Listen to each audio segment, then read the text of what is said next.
Hi, morning, everybody. What's going on? It's Fast Cars, Fast Money, and we are talking about the Cup Series at Watkins Glen. Appreciate all the patience yesterday. I know we weren't able to get any Xfinity content out there. My wife and I just adopted a puppy, which has been keeping us busy. So nonetheless, kind of priorities were elsewhere. But looking forward to this race, and then looking forward to Bristol next weekend as well. We're gonna get the original Fast Cars, Fast Money crew together for kind of like a watch party that weekend. So super excited for that. But diving into this race and in this slate, let's kind of walk through it here. So, you know, if you're still watching at this point, you've probably been a lifelong fan with NFL, DFS around the corner. But if you're new here, here's some ways you can help us on the support tab. Um, Getting to the race preview and initial thoughts, it is a road course. And when you look at Watkins Glen, it's like a 2 point, roughly 5 mile track, maybe a little bit less than that. So there's only 90 laps here. It takes a while for them to get around the track.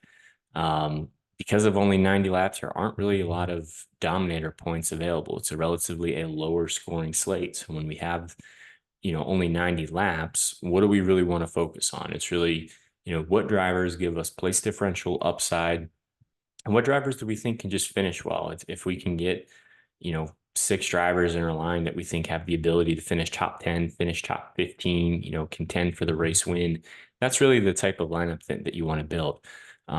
It's a playoff race. Stage breaks are back. We have a new tire compound for this race as well. This has some tire fall off. So, a couple of different factors involved. But in general, the thing you want to focus on are what drivers do we think can move forward and give us place differential upside, and then what plays do we think can just finish well regardless of where they start. So getting to the driver breakdown here, you got Larson, Byron, and Elliott up top. Larson's going to be my favorite option in this range. Because it gives you the most place differential upside, and he's been pretty good on the road courses. He won this race back to back in 2021 and 2022. William Byron won it last year. Hendrick Motorsports has been pretty good at Watkins Glen. So Larson, good on road courses, starts 20th, gives you a lot of place differential upside. Byron's going to be a little bit more of that GPP option. We saw Byron win this race, last year. Overall, his numbers are really good, and his ownership's probably to come in less than Larson's and Elliott's, the two of them. So I think Byron makes for a nice tournament, pivot option if you want to get a little bit different. I don't mind that at all. And then you got Chase Elliott. So I like Elliott too. If I had to rank them, it'd probably be Larson 1, Elliott 2, Byron 3. Elliott hasn't been as dominant as he was in the Gen 6 era on road courses, but he's no slouch either when it comes to the next gen era. And starting 14th, he gives you a little bit of place differential upside. When you get down to SVG, this is one of those options, one of those plays where, yes, he doesn't give you any place differential upside, so there is a little bit of concern there, but he's pretty good. Like, the chances of him getting a top 10, top 8, top 5, even contending for the race win are going to be pretty strong. So I don't mind SVG, definitely a little bit more of a tournament option. His risk is a lot higher than Larson's, Byron's, and Elliott's, though. So just keep that in mind. He's much more of a risky play, and it's easy for him to get outscored from these place differential options. Probably my favorite play on the slate today is going to be Tyler Reddick. Reddick was the fastest car in practice across all the different practice metrics.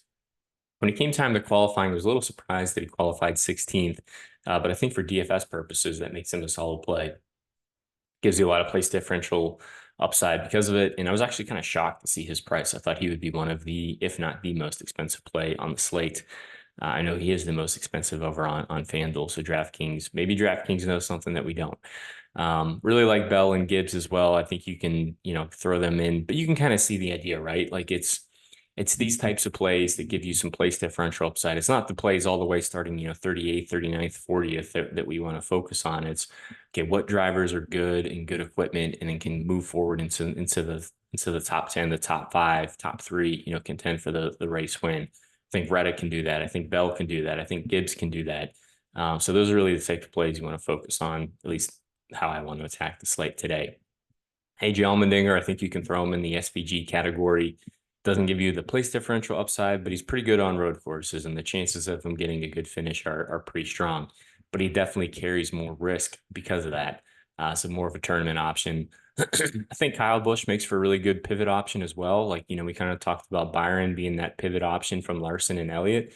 Well, I think Kyle Busch is that pivot option from, Reddick, Bell, and Gibbs. He's not going to see the ownership. He doesn't start as far back as those plays. He didn't have maybe the same type of speed, but he's really not that far off. And his road course, results, data, average running position, finishes are pretty good. So I like him for tournaments. I think that's a good leverage option. Truex, it's tough. Like, you got to figure out who you think that primary lap leader is going to be, if you even think there is one. When we have stage breaks, different strategies, this new race tire, compound with the fall off, like, I think all of those go against, one driver walking away and dominating and leading a bulk of this race, like we've seen sometimes in the past. So Truex, I think, is fine. He just doesn't give you the place differential upside. I'd rather just play everyone else around him with the place differential upside. McDowell, I really like a lot. I don't know how many people are going to play him starting 10th. I like him for tournaments. He's been very strong here in the past. And he's been one of the best road course racers in the series at the moment. So I don't mind that as all. It might not give you as much place differential upside as some other plays, but again, it's who do we think can finish well? And Michael McDowell's a play that we think can finish well. Chris Buescher is going to be popular. He's like a top 10 machine on the road courses. Starting 24th, that's a lot of place differential upside as well. Denny Hamlin usually isn't too good on these road courses, and you can see that reflected in his DraftKings price at only $8,100. He usually has an average running and finish position around 20th, starting 22nd. It's kind of right in line of where he typically runs. Now, he does need a little bit of a bounce back week this week with the how Atlanta played out for him. So I don't mind him, but he's definitely not a target for me by any means. Juan Pablo Montoya is back in the NASCAR Cup Series, which is a little bit of a surprise. He's in the 23XI machine. And, starting 34th, I don't mind this. He doesn't have a ton of experience, but he's in a good equipment and he starts pretty deep. I wish his price was a little bit cheaper. But I think a top, 25, 20th place finish isn't out of the question for him. He's definitely not a target for me, but I don't mind, getting some ownership to him. Suarez, Cindric, and Bowman, I'm going to rope them together. I think all these plays can finish well, and they don't have to do as much as like SVG or AJ Allmendinger or even like Martin Truex Jr. Based off of their pricing. It's just they don't really give you that place differential upside, so it's hard to plug them in when you can get to Keselowski, to Gilliland, to Chastain, who we'll talk about, Bubba Wallace, like Blaney. So I don't mind these plays. There's too much risk involved, for me. If you do think there's going to be a lap leader, I think Chastain makes a great case to be that lap leader, and he's cheap. He's really good this weekend. His practice times are strong. He starts on the pole. He gets to hit the gas first. He is the first, pit stall. He's not in the playoffs, so he only cares about the race win. So I think that's a little bit of an advantage for him. But some of the disadvantages are this new tire compound and the stage breaks and the cautions and the different strategies. So don't mind him. But again, not really a focus for me. Blaney and Keselowski, I think you can throw them together. Even Bubba Wallace, you can throw them all together. I like Blaney the most just because I think his practice times are the best and he's been getting better on road courses. But Blaney, Keselowski, and Bubba Wallace really aren't known for their road course abilities, and you can see that reflected in their price. They're all going to start deep. They all look like, plays that you want to click on, get into your lines.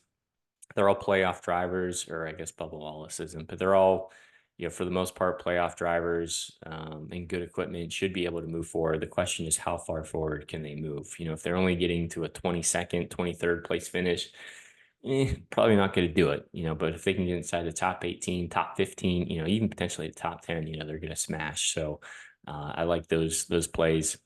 Logano, I think you can throw him in the same boat as Suarez, Cindric, and Bowman. He's going to run well. I just don't know how much place differential upside he's really going to offer compared to some other plays priced around him.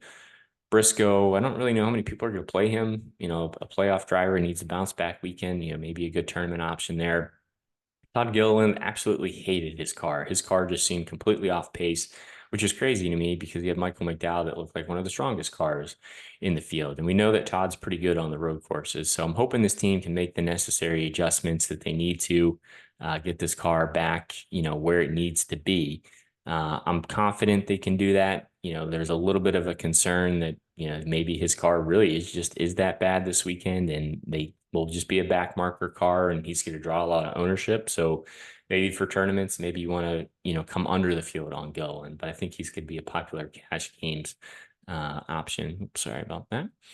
And then really under there's not really too much people I'm interested in. Noah Gregson starts a little bit too far forward. Eric Jones usually, runs in the 20s.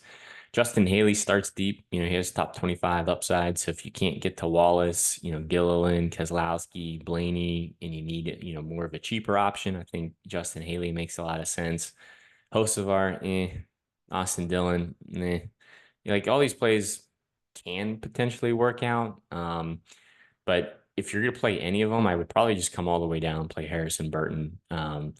Being a playoff team, I think that gives this team a little bit of an edge, a little bit of a boost, a little bit more extra motivation to, try to run well or get different with strategy or, go for to take advantage of it. So don't really like all the plays down here. I think, for me, I'm building more of a balanced lineup. It's building around the Larsons, the Elliots, the Reddicks, the Bells, the Gibbs, the Bushers, like, the place differential upside, type of approach. So it's not really like stacking the back and looking at, drivers starting super deep in the field that might not have the ability to move forward. It's what are those plays in like the teens and in the 20s that I think, have top 10, top 15, race winning upside and really trying to get all six of my drivers like that. So that's going to do it for the Watkins Glen video. Hopefully that's been helpful.